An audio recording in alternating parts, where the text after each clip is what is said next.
On vous souhaite la bienvenue à ericlatour.com. Dans quelques instants, on reçoit Jacques Poirier et Manon Genet du Club d'expression Toastmaster. C'est un club, un organisme sans but lucratif qui existe sur le territoire. Ces gens-là se réunissent à tous les mercredis et pour s'auto-évaluer et s'évaluer en groupe, à parler en public, à gagner de la confiance en soi.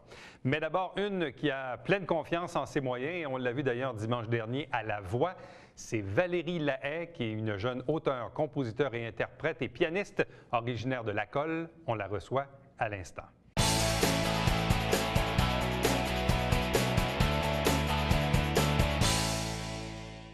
Ça fait presque 5 semaines qu'on l'attend parce que si vous étiez très attentif à la première émission de La Voix à la mi-janvier, dans le clip d'ouverture, on a vu son visage le temps d'une seconde et demie. Plusieurs d'entre nous, moi-même, je l'ai reconnu et je m'attendais à la voir dans la première émission, puis sinon dans la deuxième, puis sinon dans la troisième ou dans la quatrième. On sait qu'il y avait finalement 5 émissions d'audition à l'aveugle. C'est Valérie Lahaye. Bonsoir et bienvenue. Bonsoir. Il était temps. Mais écoute, ça me fait tellement plaisir d'être là. Je sais que je vous ai fait languir. Les gens qui m'écrivaient, je leur répondais que c'était pas moi, que j'avais un sosie, mais je suis très contente maintenant. Mon lourd secret est dévoilé. Bon, parce qu'on le sait, les 9 premières émissions sont préenregistrées, donc les 5 premières étant les auditions à l'aveugle, ce qu'on a vu, et les 4 prochaines, que sont les duels, sont déjà préenregistrées. Donc Exactement. Valérie connaît déjà la réponse, si elle passe à l'étape suivante ou non, mais elle ne peut pas nous le dire. Non, je vais essayer de faire un poker face. Des contraintes de confidentialité assez intenses. Oui. En même temps, c'est intéressant parce que autant l'audition de l'année dernière que celle-ci, il y a beaucoup de participants de la région immédiate là, qui ont été sélectionnés. On se fait un devoir de les recevoir. Oui, puis c'est le fun parce que Saint-Jean, je pense que c'est un milieu très culturel. Ouais. Vous êtes très ouvert, puis je pense que dès la jeunesse, on peut s'épanouir beaucoup. Je pense que c'est pas un hasard s'il y a autant de gens d'ici. Bon, c'est une émission qui va chercher tout près de 2,7 millions de téléspectateurs. Donc, en l'espace d'une seconde à la première émission, les gens t'ont reconnu. Donc, déjà, Ouais. tu as senti un effet. Oui, c'était impressionnant parce que, bon, moi, tout le monde m'appelait, je recevais des messages Facebook, des textos, puis je me disais, ah mon Dieu, c'est cool, tu sais, on doit m'avoir vu longtemps. Mais non, une seconde. Même moi, je me suis dit, attends, c'était moi, tu sais, moi-même. Fait que c'est fou quand même. J'avais sous-estimé. Je m'attendais, oui, je faisais la voix, je savais, mais j'avais sous-estimé le Là, pouvoir. l'impact a dû se multiplier de beaucoup Ouais. depuis dimanche. Oui. Donc, on enregistre aujourd'hui mardi, donc ça fait 2 jours. Ouais. C'était quoi l'impact depuis ton passage dimanche dernier? Bien, en fait, il y a eu un gros impact sur les réseaux sociaux, un gros impact aussi sur les demandes. Les gens veulent me revoir. Ça fait plaisir. Je m'y attendais pas. On essaie toujours de se préparer. On se le fait beaucoup dire. Bon, là, la gang, tu sais, là-bas, c'est une émission qui est beaucoup vue. Puis moi, je me dis, Ouais. bon, OK, tu sais, allons-y, mais ouais, c'est plus gros que je pense. La grande question, c'est pourquoi s'être inscrite à La Voix? Est-ce que ça vient de toi? Est-ce que ça vient de ton entourage? Pourquoi as-tu fait le choix de t'inscrire cette année? Ça vient de ma grand-mère, la fameuse grand-mère, qui me disait depuis plusieurs années, elle a voulu que j'aille passer les auditions de Star Academy. Je disais non, La Voix l'année passée, je voulais pas.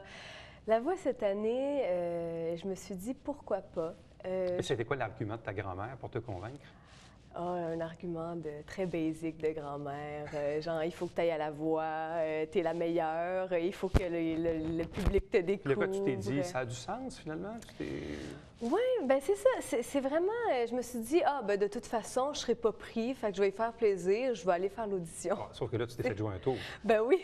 Parce que là, on en passe 5000, puis ultimement, on en sélectionne une centaine pour Ouais. les auditions à l'aveugle. Exactement. Quand je me suis fait rappeler, je me suis fait, ah, ben tabarouette, grand-maman, c'est la première que j'ai Grand-maman avait appelée. raison. Grand-maman avait raison.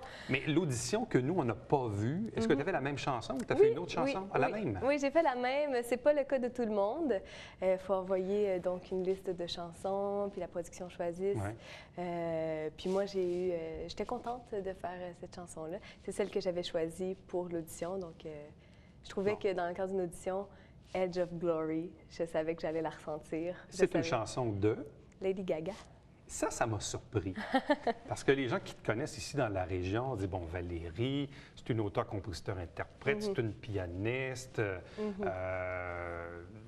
Et là, je t'imaginais pas, moi, interpréter du Lady Gaga. En même temps, c'est hyper populaire, mais tu l'as complètement chamboulé, la chanson. Et ça, Ouais.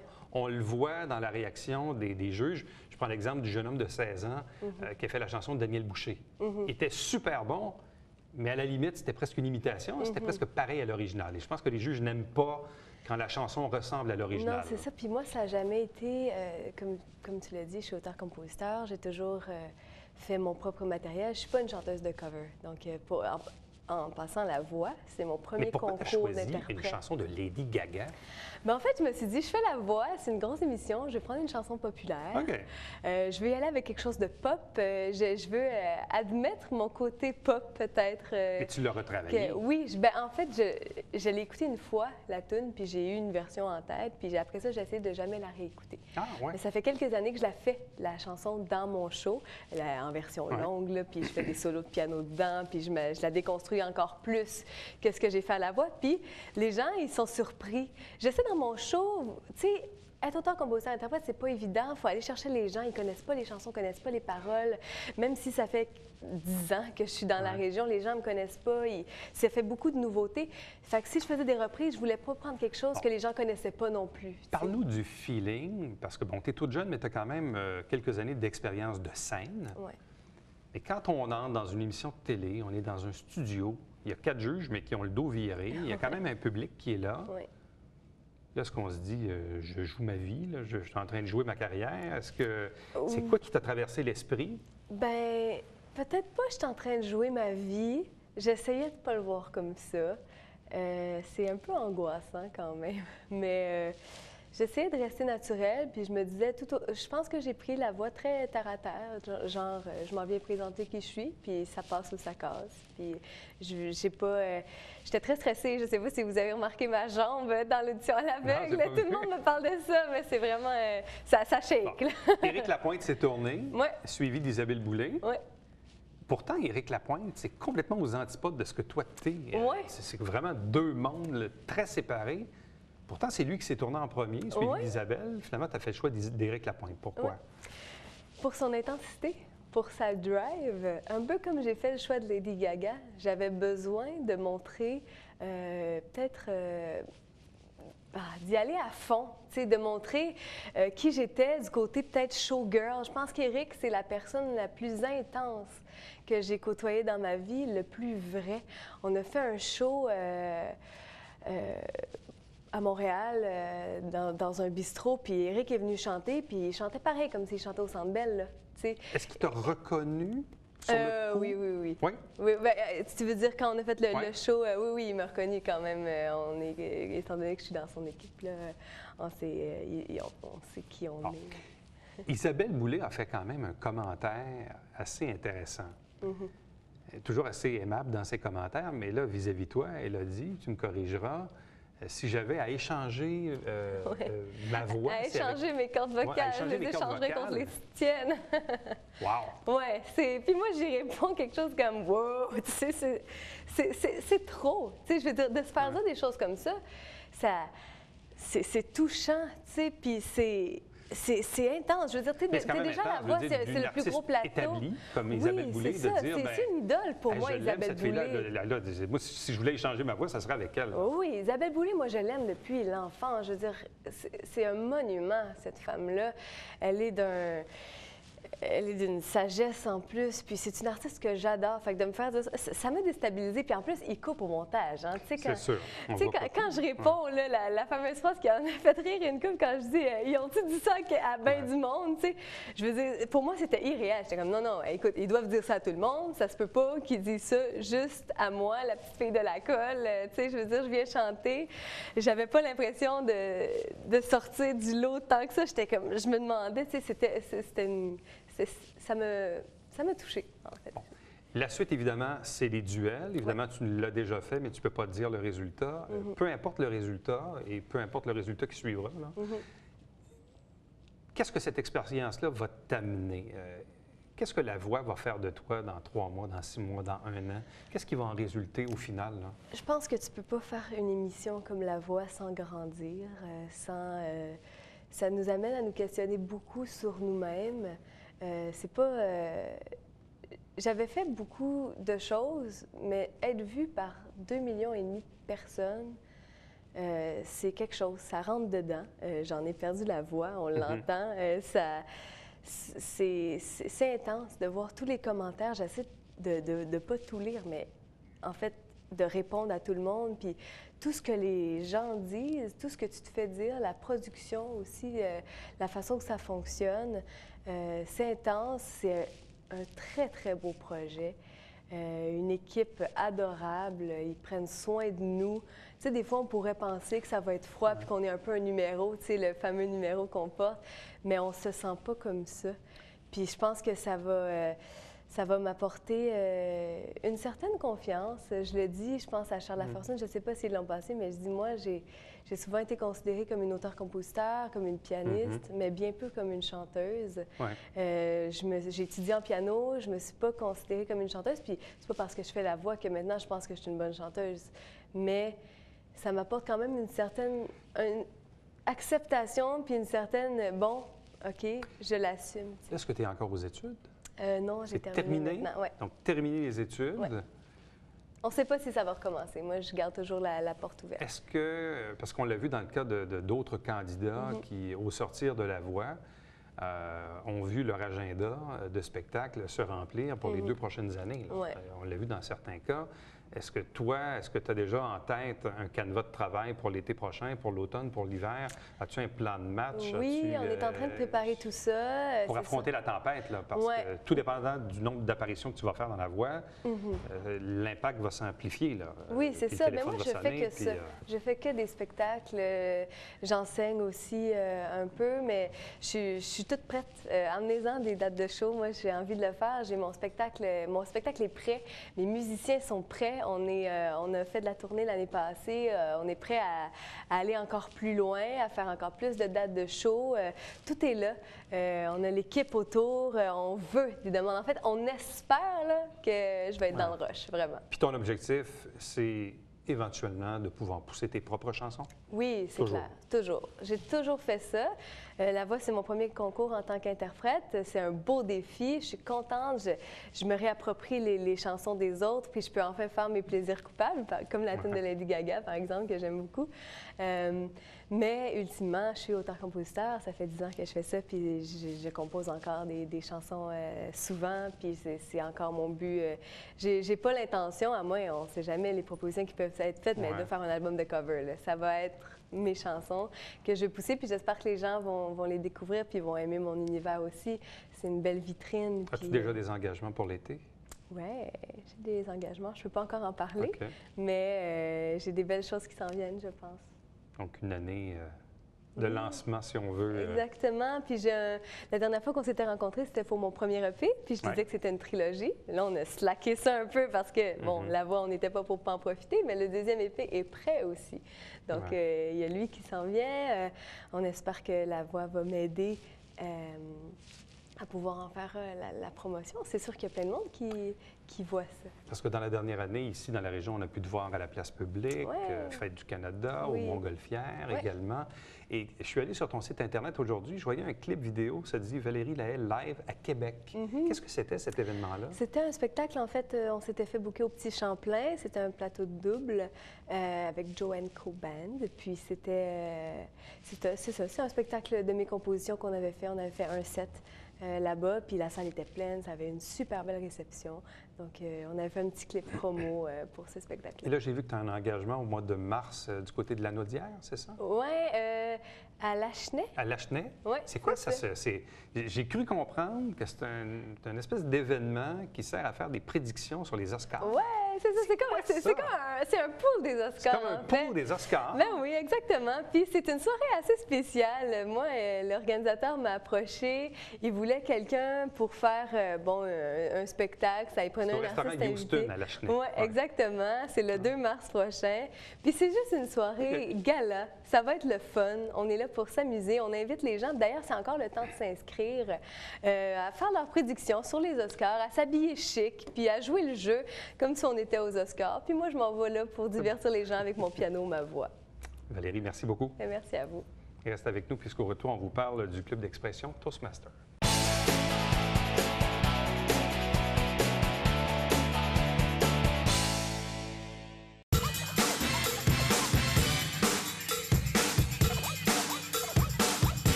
Connaissez-vous le club d'expression Toastmaster? Il y en a un ici à Saint-Jean-sur-Richelieu depuis quelques années déjà.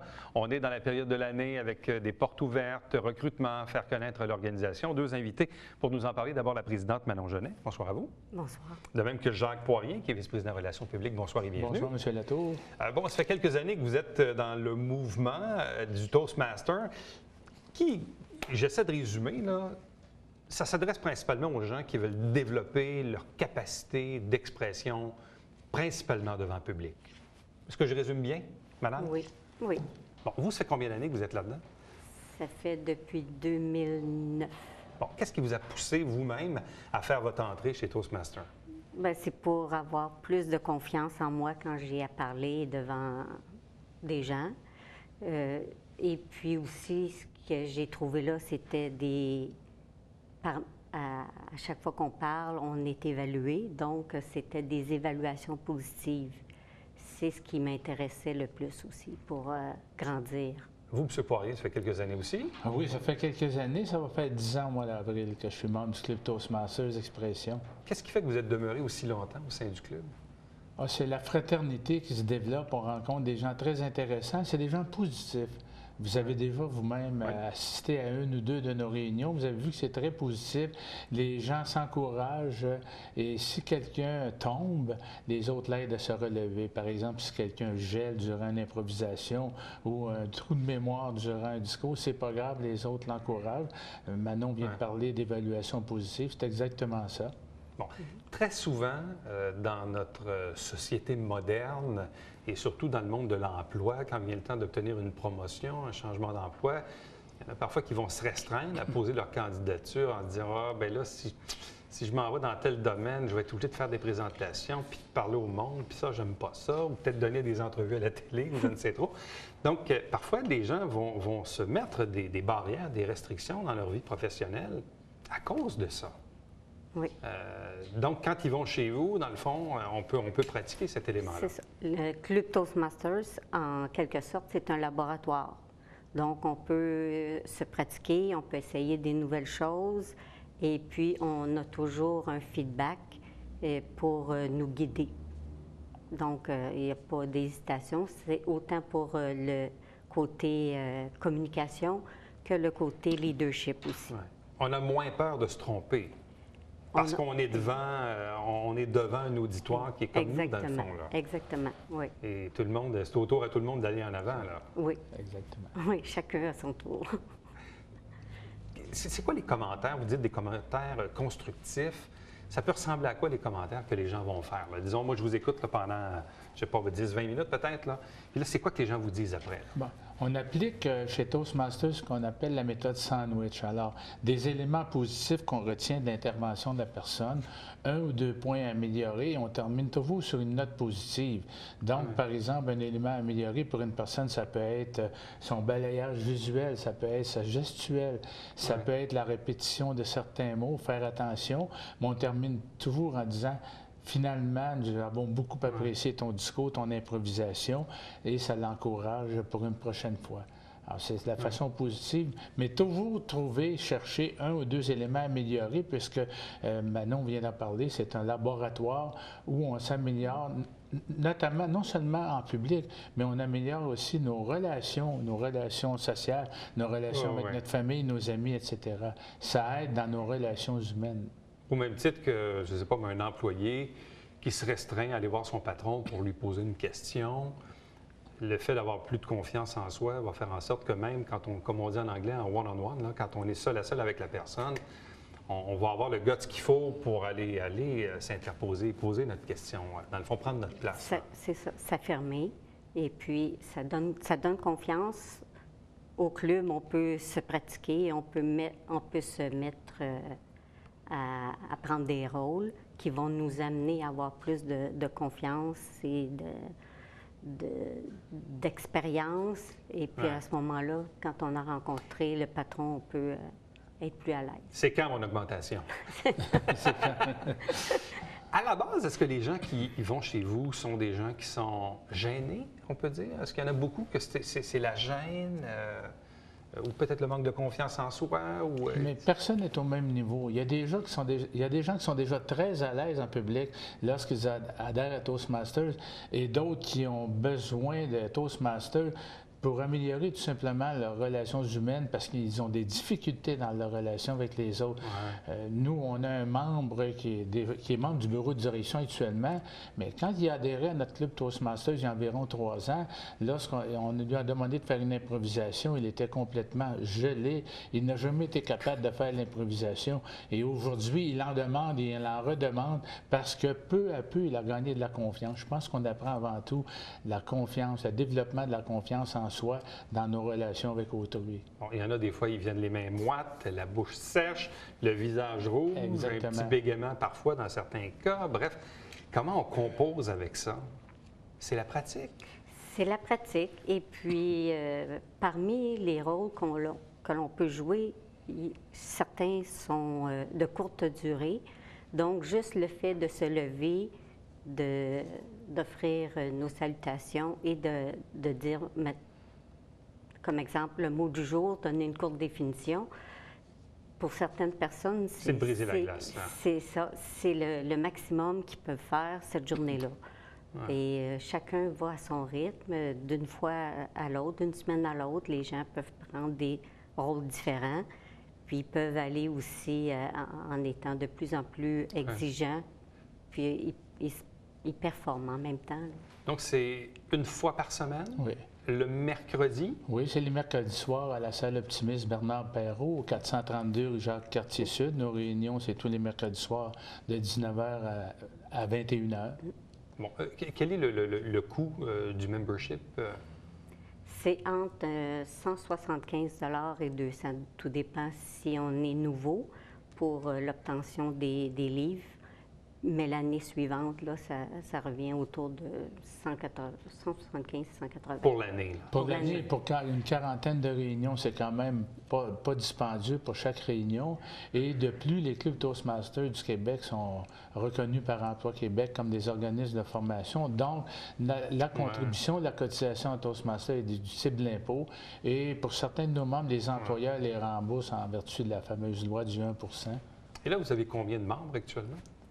22. 22 membres. Est-ce que vous avez toujours un certain roulement Oui. qui s'impose, des gens qui quittent, des gens qui arrivent? Oui. Les roulements, c'est soit que des gens déménagent ou soit que présentement, ils sont disponibles, ils sont présents, mais ils savent qu'à l'automne, ils ne pourront pas être là parce qu'ils retournent sur le marché du travail. Il y a peut-être d'autres exemples. Mais bon an, mal an, il y a un taux de roulement d'environ 30 %. Alors, on est toujours comme beaucoup d'organismes d'ailleurs. Tout à fait. Alors, on est en perpétuel recrutement, mais on a quand même un noyau dur, un noyau de base de 7 ou 8 membres comme nous qui sommes membres depuis plusieurs années, ce qui permet de la continuité. Puis les nouveaux membres apportent du nouveau. Et parmi nos nouveaux membres, on a des jeunes membres, alors ça apporte de la jeunesse aussi. Bon, là, vous êtes en recrutement, porte ouverte, donc les gens peuvent aller voir comment ça se passe. C'est ça. Avant de s'embarquer dans tout ça. Exactement. Donc, ils peuvent aller jeter un œil, voir un peu comment ça se passe. Selon les règles de base de Toastmasters International, les visiteurs peuvent assister à 3 réunions gratuitement avant de décider si Toastmasters leur convient.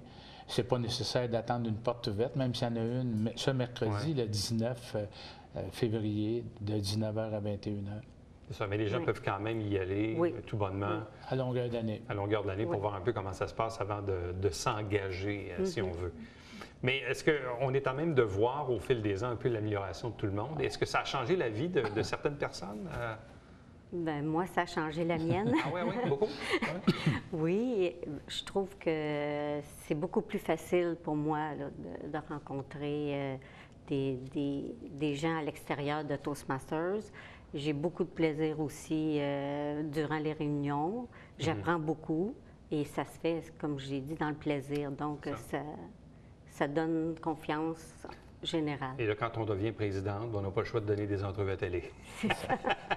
Ça fait partie du contrat. Exactement. Quand vous partez de gens dont la vie a été améliorée grâce à Toastmasters, il y a notre député fédéral, Tariq Brahmi, qui a été membre de notre club Toastmasters. Avant d'être député, il nous a toujours dit, grâce à Toastmasters, ça m'a aidé, ça m'aide encore dans mes interventions à la Chambre des communes, parce que j'ai développé ma capacité de m'exprimer devant un public. Exemple.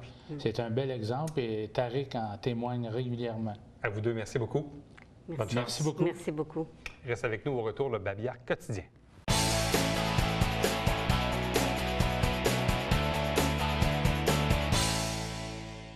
Actuellement, il y a une recherche de bénévoles pour l'oncologie sur le territoire du C3S au Richelieu-Rouville.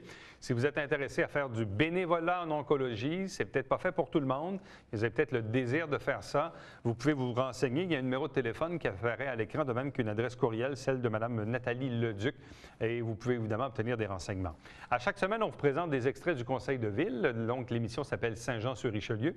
Vous avez la grille horaire à l'écran. On vous rappelle qu'à tous les dimanches matins, 9h30 en direct, ici même au câble 9.